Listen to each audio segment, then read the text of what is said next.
Welcome to the Grief Mentor podcast with Teresa Davis. It exists to restore hope, promote healing, and equip grieving souls for life after loss. I will illuminate God's Word through the eyes of grief and provide interviews that speak healing into the mind, body, and spirit of the brokenhearted. I'm so glad you're here. Welcome back to the podcast, guys. This is Teresa Davis, your host. And today's episode is going to be Surviving the Holidays, Tips and Strategies when Holidays Don't Look the Same. And I wanted to take some time to share with you what I have learned over the last 4 years. Just to let you know, I did release a podcast on November 30th. It's an anniversary episode that Tony and I did together in remembrance of Andrew and where we were then and where we are now and the steps we took to get to there. Now, today's episode is not going to cover that same ground. It is going to specifically refer to the holidays and what we have learned to survive through the holidays. However, there's a lot of really detailed information in that podcast that I don't take time to recover here. So you'll hear me refer back to that a time or two. So just so you know, if you want to go back and listen to that, if you haven't caught that already. So I just wanted to give you a brief description of what life looked like for us the year that Andrew died. So his accident happened on November 30th, 2018. Obviously, we had just celebrated Thanksgiving, and all of the Christmas presents, from my perspective, have been purchased, and most of them had been wrapped and placed under the tree when we got the news of Andrew's death. So the shock of his death just totally wiped out any type of holiday cheer, obviously. But what do you do with what we had right in front of us? We had littles. Andrew's and Erica's children at that time were 3 years and 21 months. And Sarah had a child too at that time. Emma was 4. And then we had a newborn that was born on October 18th. We just celebrated her little precious birthday. And that was just a few weeks before Andrew passed away. So the shock of that at that particular time of year, I still don't think any of us have quite recovered from, having to go through the motions of Christmas because of the littles, knowing that all of those presents that had been purchased was for someone that was no longer here anymore. I can't even explain to you the depth of pain that caused us as a family to unwrap presents that had been wrapped for someone who was no longer with you. So the holidays started out extremely rough for us. Honestly, there's very little that I do remember about that holiday, but we got through it as a family. And one of the things that we did, if you are in that circumstance, if you've just recently lost a loved one thing that happened for us is that Erica's parents and her siblings rented a house in Chicago. And we all went there together, one huge group, which Andrew would have loved. If you knew Andrew, you knew how much he loved Christmas, family, holidays, all of it.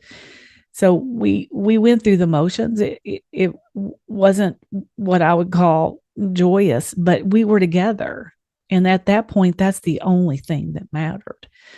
However, on the return home, then we had all these Christmas decorations that had to be taken down. So it was pretty rough. It was very rough. And so I've learned a lot through those times. And I want to share that with you. One of the things that is extremely important after a loved one dies in regards to the holidays is to have realistic expectations. I cannot emphasize that enough. We feel so much pressure after our loved one dies that we have to somehow memorialize them in this huge, unrealistic, honorable way. So, we put so much pressure on us to make something extremely special, but in the meantime, we're not even capable of doing that. So my advice to you is to keep it simple. Okay. Planning an elaborate celebration is going to exhaust you when you're already exhausted. So guess what, guys? It's okay to say no to the invitations. Let me say that again. It's okay to say no to invitations. However, with that said, we don't want to isolate completely either. Sitting around in a dark house during the holidays is not probably going to be beneficial to your mental health for sure. So it's important not to isolate. So let's just break this. I want to really break this down into simple steps. So for example, you might say no if you get an invitation from somebody that might be an acquaintance or somebody that you may not know really, really well, and they're being kind to you and they're saying, hey, you know what? Why don't you join us? Especially if you're in a situation to where you might be alone or you might not have other family around you to celebrate with you. So you might get an invitation from an acquaintance that said, we really would like you to come and spend the holiday with us, because they're just kind of being kind and considerate. But however, in the back of your mind, you're thinking that this really might make you be uncomfortable. It's okay to say no. You don't have to be rude about it, but you can just say, you know what, I really appreciate your invitation and your consideration, but maybe next year is a comment maybe that you can say. But let's talk about, well, maybe a friend that is a safe person. Now, I go into detail in that last episode, in the anniversary episode, of what's a safe person and what's not a safe person. And it's extremely important for you to surround yourself with safe people, especially during the holidays, and especially if this is your first holiday without the person you love. So you may say, so say this is a family member and they are saying to you, you know what, I would love for you to come to our house this year. Well, you might consider saying yes, but it's okay to set up some boundaries. For instance, you might say, okay, well, I will agree to come, but you have to understand that I may have to leave. And if I have to leave, I don't want you to take it personally, especially if this is early in your journey. Or, like I said, if it's the first Christmas, you have no idea how the emotions that you're going to have at this point. Because, doing things always the same way that you did when your loved one was still here might really be extremely difficult. So it's okay maybe to change it up a little bit. In fact, I definitely recommend you change it up a little bit. We'll get into that a little more deeply in a few minutes, but just say to them, you know what, I'm going to come, but I want you to understand that I may have to leave, and they have to be okay with that. Okay. Or you might say, I don't think I want to come this year. Is it okay if I wait till next year? But the most important thing is, guys, do not isolate and spend that time alone. One thing I have in my notes that I wanted to share with you is to take a break and have an exit strategy. So what does that mean? Well, just to say you say yes and you went to somebody's Christmas, and say it's family or a close friend or people that you love that you may understand. But socializing on a good day can be fatiguing for some people. So when you're socializing with a broken heart, you can imagine how exhausting that can be. And sometimes it can just be way, way, way, way, way too much. So you got to have an exit strategy. That's what I call it. So what does that mean? That means, number one, if you're able to drive safely, you can drive yourself there and drive separately so that you can say, you know what, I can walk out that door whenever I want to. Or if you're not able to drive and someone is taking you there, you can have an exit plan with that person that you trust and say to them, you know what, when I look at you and I give you the signal that I got a bust, will you take me? And let them agree to that. And then you can just kind of slip out quietly. You don't have to make a big deal about it. You can just kind of slip out, and then you can let the person later know, listen, I was at my limit. I didn't know that these things were going to affect me this way, and I really needed to leave. And that's why you want to be in an environment of safe people, because an acquaintance may not understand that, or they may take it as offensive. Hey, I invited you and you left. So it's more important that you surround yourself with those safe people that you love and who love you, that are there for your benefit. So they understand if you have to leave, you can leave. And this is a good idea too for changing up the holidays. And we're going to talk about ways to do that. But it's good because if you're in your own home, it's kind of difficult to walk out and leave. So if it's your very first holiday and you're really, really nervous about how it's going to happen, let somebody else host. Then that way you can leave. But I do want to mention this because I don't want you to leave with your heart so heavy. Let's just say that you had a trigger. We're going to talk about triggers, but if you had a trigger and you just needed to walk out the door and you're driving home alone, that's not good either, guys. So, what I want you to do is have somebody's phone number in your phone, okay? Put it in your phone, somebody that you can contact when that happens. Making a prior arrangement with them and say, look, I've got you in my phone. And if I call, will you please answer because I'm going to need you?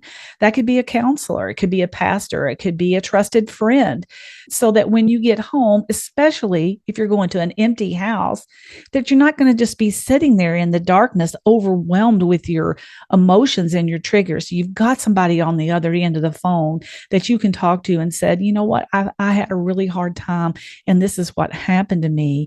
And maybe they can spend some time with you, or maybe they even can meet with you a little later on that day. So take this all in because you really want to have some steps of things, plans.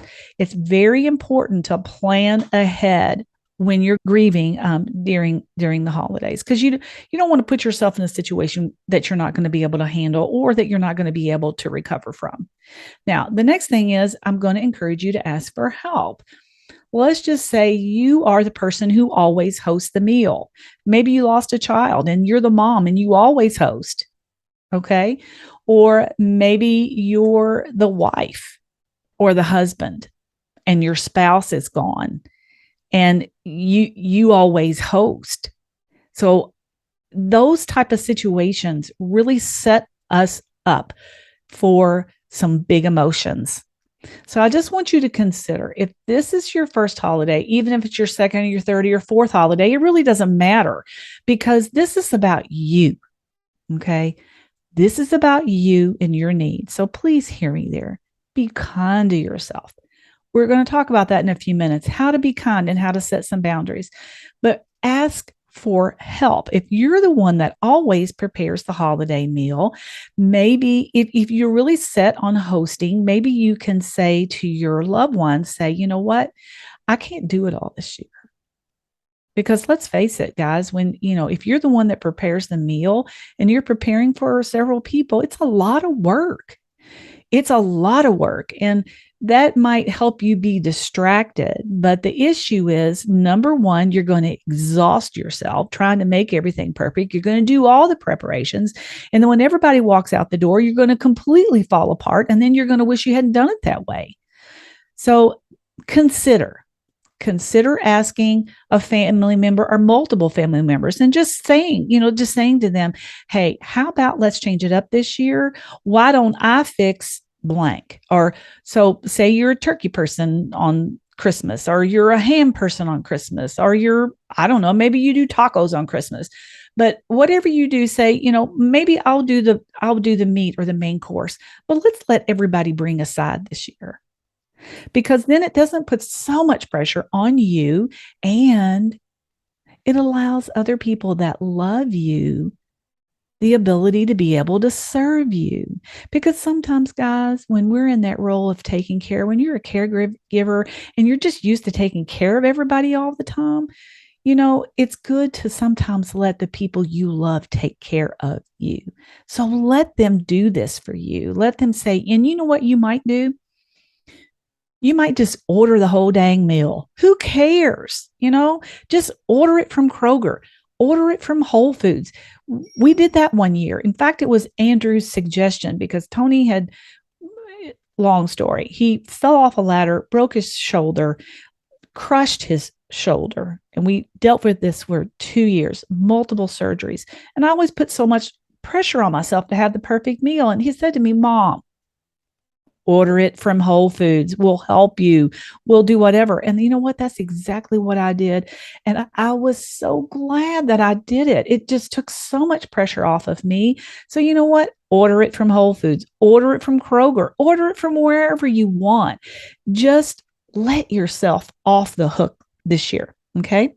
And it gives a different view of things, so that everything is not always the way that it used to be. It kind of changes it up a little bit so it doesn't feel like you're going to miss your loved one no matter what you do. No matter how you change it up, it's going to be obvious that your loved one's not there, and nobody's trying to say act like they're not there.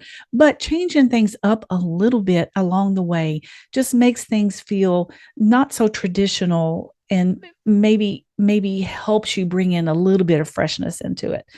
And I just want to say this: be good to yourself and set some boundaries. You say, well, what do you mean by that? There's going to maybe be some people in your life that expect you to do the same thing that you've always done every year the same way. But guess what? They don't get that right. They don't get that right to put that pressure on you. You know what? And when you say, no, I can't do that this year, instead, let's do XYZ, they'll survive. I promise you they will survive. Do not let other people guilt you into making you take on more than you can handle. Your mental health is more important than meeting their needs. And let me tell you something, guys. I've learned this. Oh my gosh. Have I learned this in my grief? If I don't take care of me, who is going to? It's not selfish to take care of you. It's okay to say no. Repeat after me. It's okay to say no. I can't do all of that this year. We talked about being able to have an exit strategy. So I want to talk to you about numbing your feelings. You know, guys, it's difficult for me to go back to remembering all of those early days, but I do remember them like they were yesterday. And I remember the weight of the world sitting on my chest so heavy that I thought I was going to die. I thought I was going to suffocate under the weight of it. I wanted relief. And I just wanted relief. I didn't care how it came. I wanted relief. I wanted to somehow just walk away from it for 5 minutes. I wanted the pressure and the pain and the horror of the whole thing to just go away for just a few minutes. So the temptation, guys, to numb ourselves with alcohol, with food, with drugs. Now, hold on. I'm not talking about antidepressants, drugs that your doctor has prescribed for you. However, I will give you a word of caution. Taking medication to sleep night after night after night can be habit forming. I'm not saying don't do it. I'm just saying be wise about it. But the point that I want to make today, don't numb your feelings with alcohol. It's just going to add to your depression. Because eventually that alcohol is going to wear off, and those same problems and those same pains and those same fears and those same triggers are going to be waiting. Alcohol is not a way to manage your grief. The other thing is, don't numb yourself with food.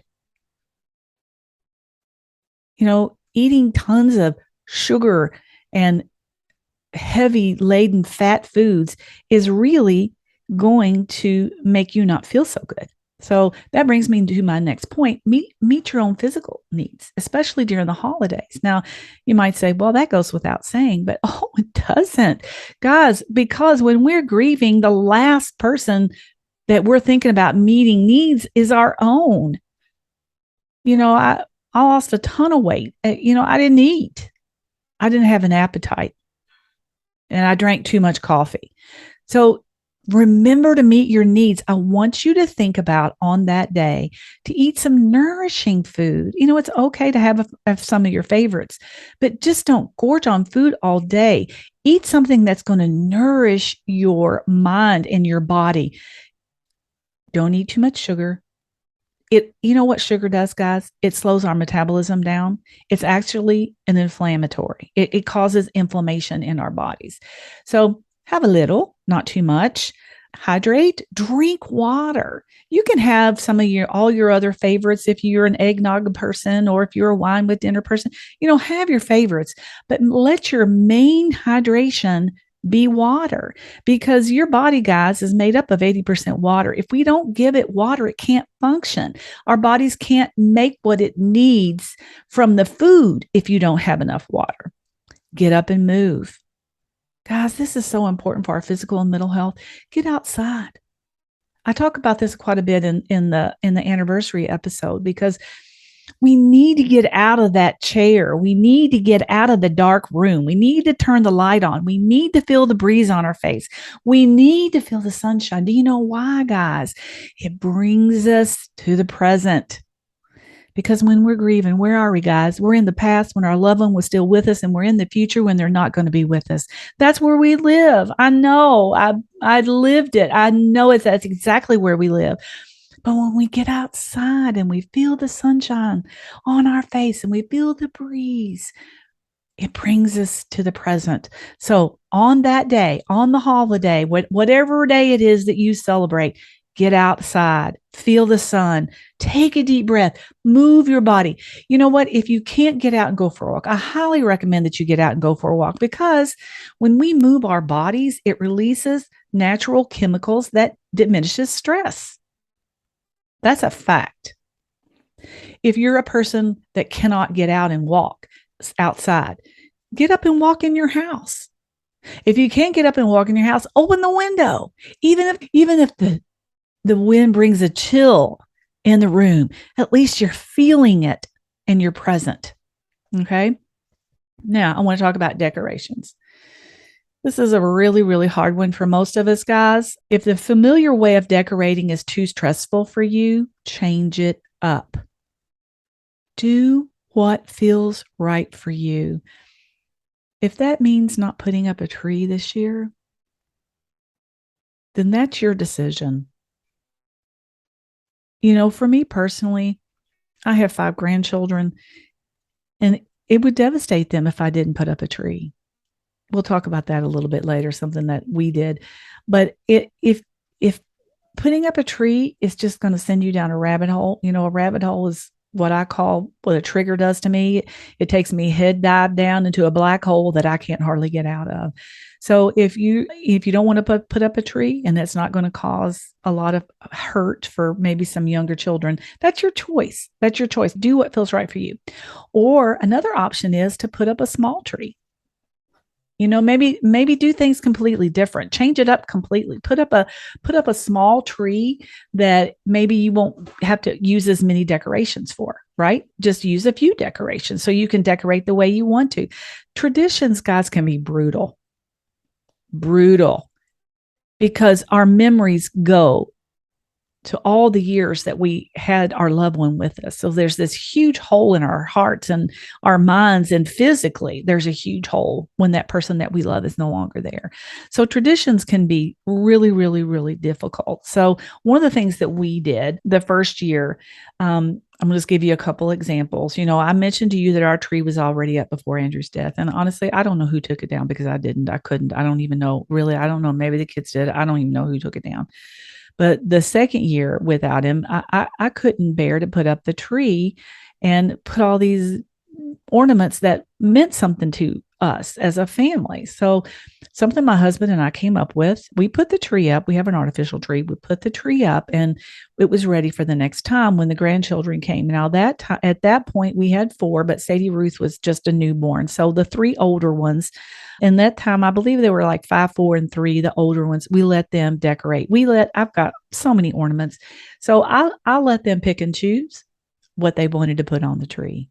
And it was crazy, guys, because it was decorated. We're talking about 3, 4, and a 5-year-old. So it wasn't even waist high, and the rest of the tree was bare. But you know what?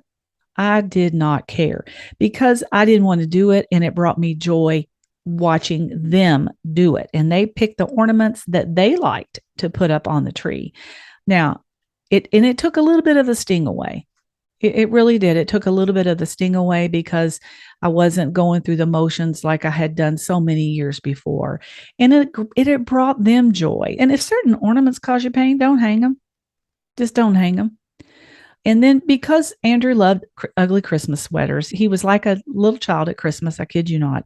But so what we decided to do, what I decided to do, and the others indulged me in this because I could tell it wasn't like their favorite thing to do. But we all bought ugly Christmas sweaters that second year, and we went Christmas caroling in our neighborhood. Now, we don't typically celebrate with the whole family on Christmas Day because we want our kids to be home with their kids on Christmas Day. So we're Nana and Papa. So we celebrate whenever we can all get together. It's really not a big deal to me. It's like it's a time together, right? So I think it was like maybe the week before Christmas. And that's good because more people are home usually. But anyway, we put on the ugly Christmas sweaters, and then my daughter brought goodies, and the kids, the children, all decorated the goodie bags that we were going to hand out.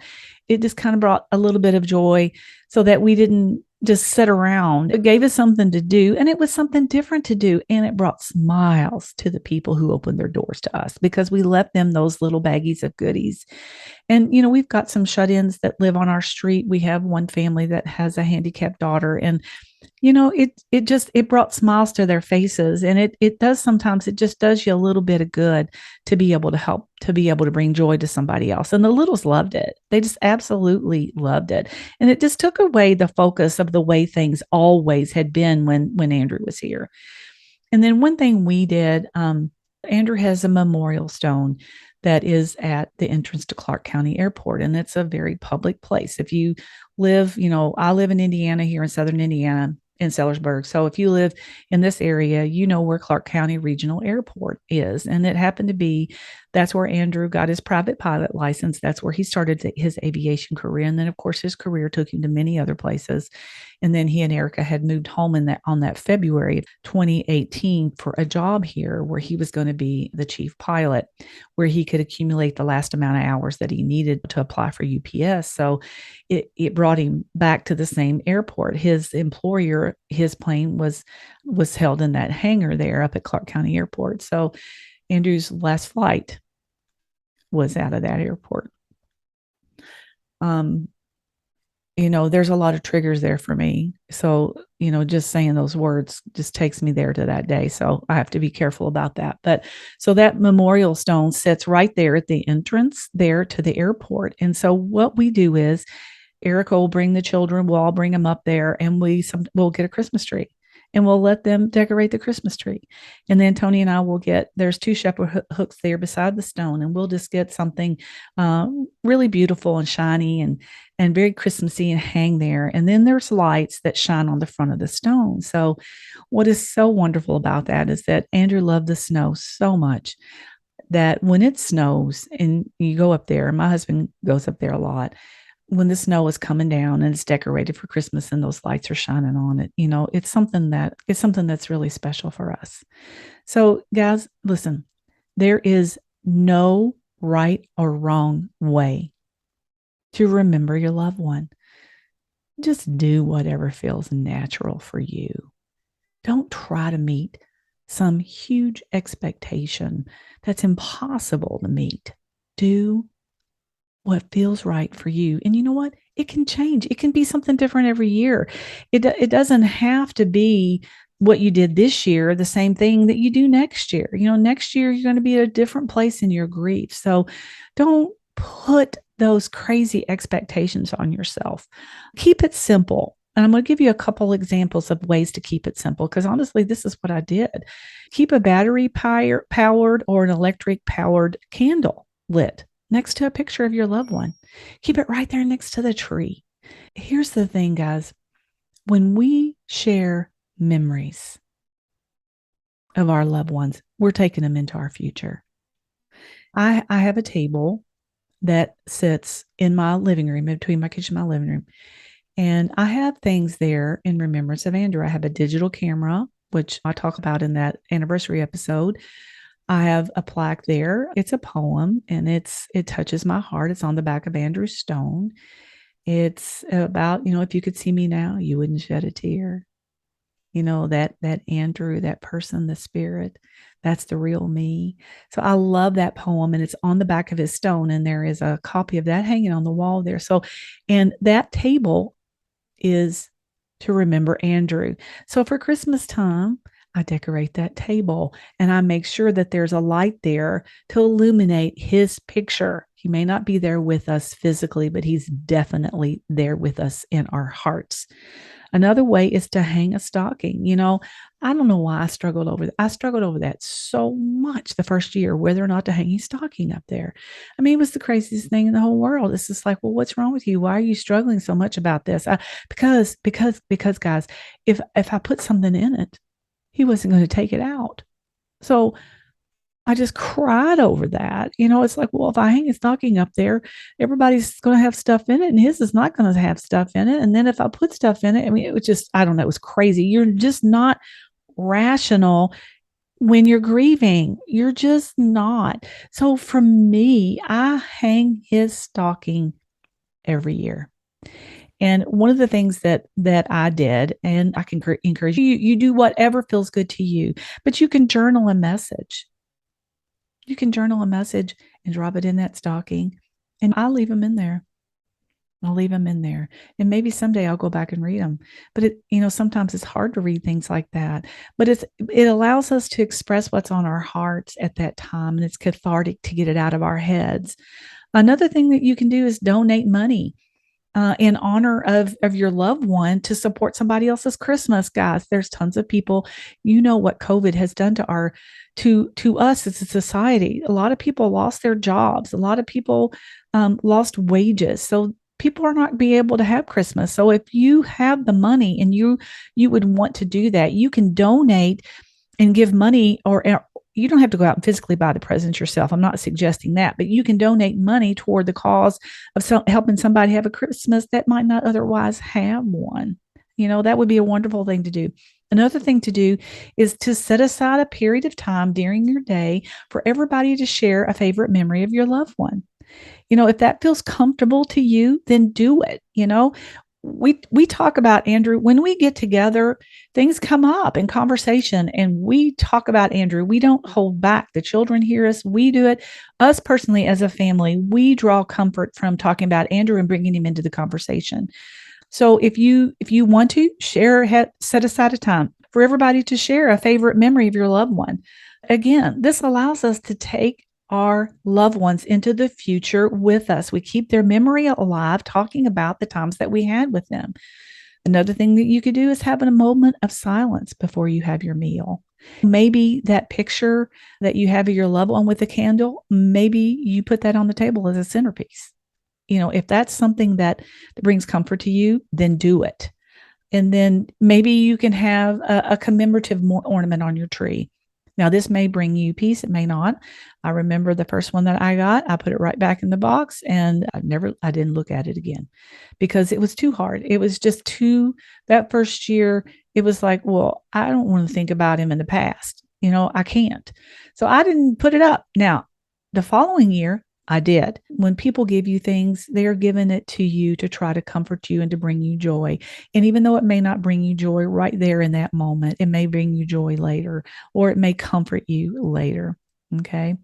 There's many, many, many ways. Oh, food. Andrew loved food. The boy loved to eat. That's all I can say. And so there was special things that he liked around the holidays. So the very first time, sweet potato casserole was one of his favorites. So it was really hard for me to make that the very first time. It just was. Because I knew he wasn't going to be able to share in that with me. But since then, it brings me a lot of pleasure to make that sweet potato casserole and share it with other people and say, you know what, even if I go to something that maybe is not with our family or maybe it's with my small group or something, I'll make that sweet potato casserole and share it and let everybody know that was Andrew's favorite. Now that brings me comfort. Then at that very moment, it really didn't, to be honest. It was really, really hard. I didn't make it the first year because I just couldn't. The first year, not the very first year, because that was, we were all in state of shock. But the following year, the second year that we didn't have him, I didn't make it. I just couldn't.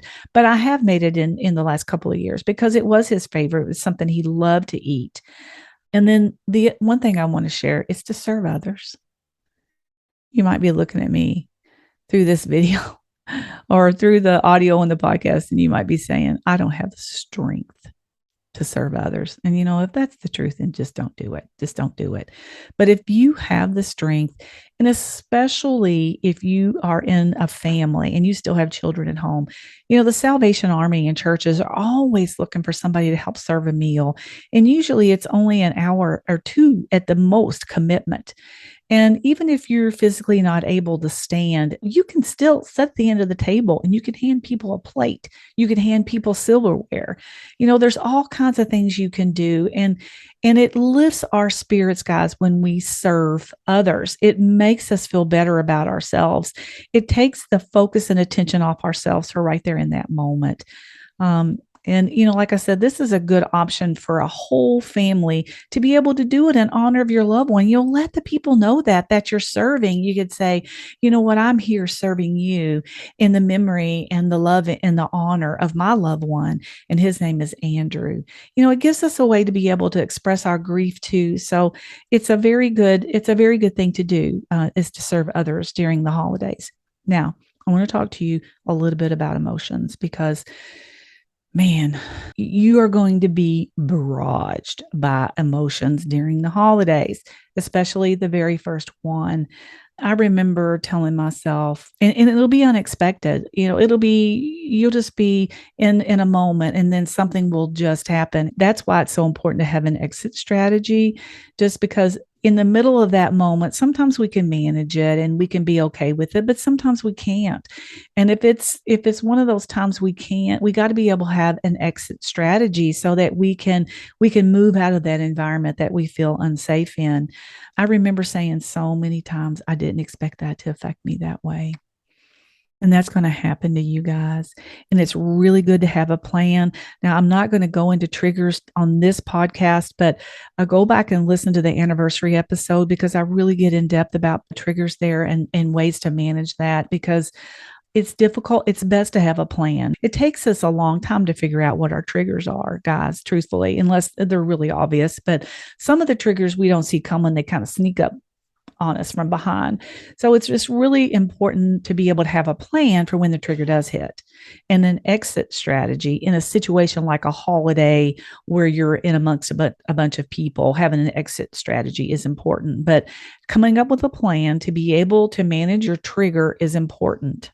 And you know what? I urge you to journal. I don't journal so much now. I do because I write. I write a lot.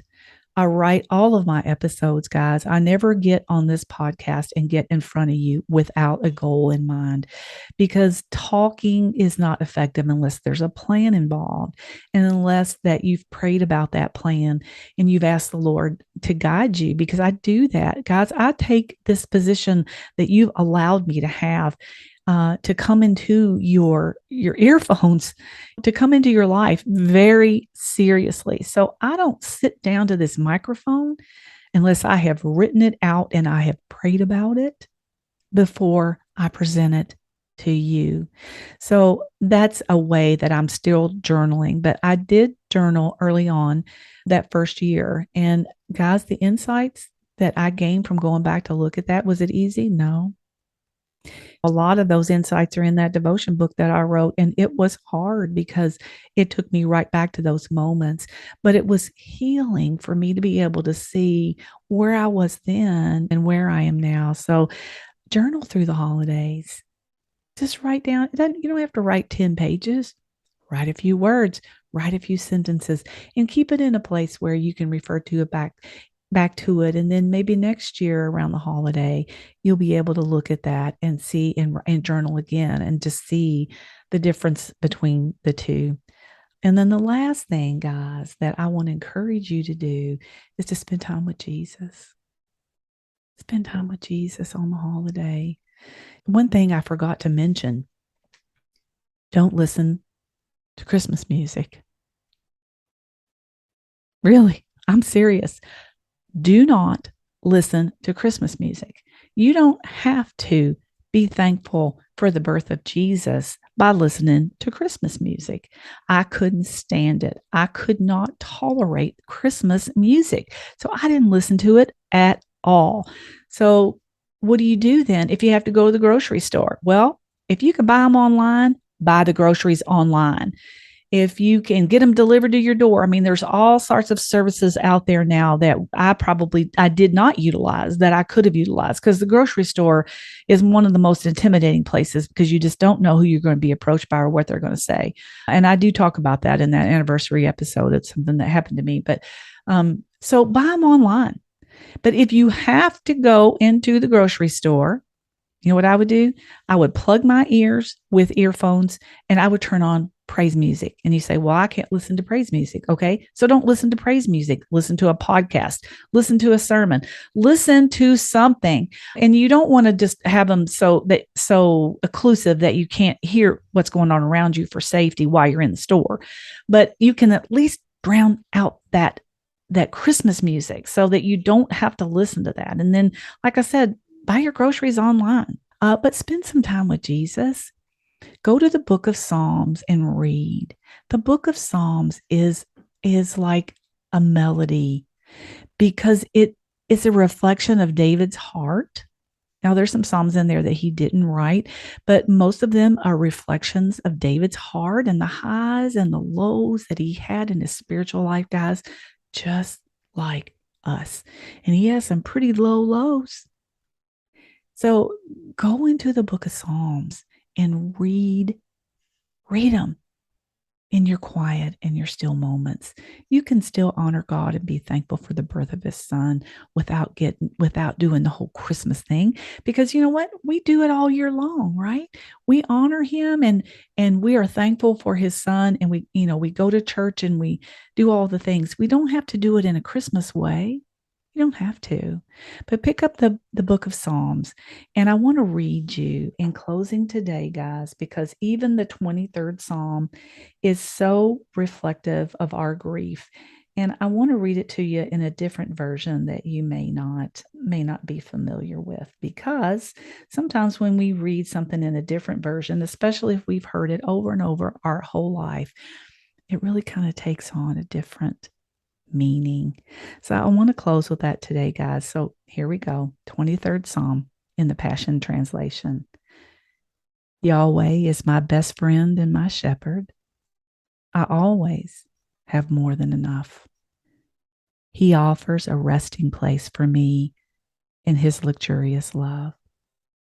He tracks me to an oasis of peace near the quiet brook of bliss. That's where he restores and revives my life. He opens me before the right path and leads me along in his footsteps of righteousness so I can bring honor to his name. Even when your path takes me through the valley of deepest darkness, fear will never conquer me, for you already have. Your authority is my strength and my peace. The comfort of your love takes away my fear. I'll never be lonely, for you are near. You become my delicious feast, even when my enemies dare to fight. You anoint me with the fragrance of your Holy Spirit. You give me all I can drink until my cup overflows. So why would I fear the future? Only goodness and tender love pursue me all the days of my life. Then afterward, when my life is through, I'll return to your glorious presence to be forever with you. And that's all I have for you today, guys. Until next time, take care. Thank you for listening to the Grief Mentors podcast with Teresa Davis. Subscribe or follow wherever you listen to podcasts, and be sure to share this episode with someone in your sphere of influence that needs it today.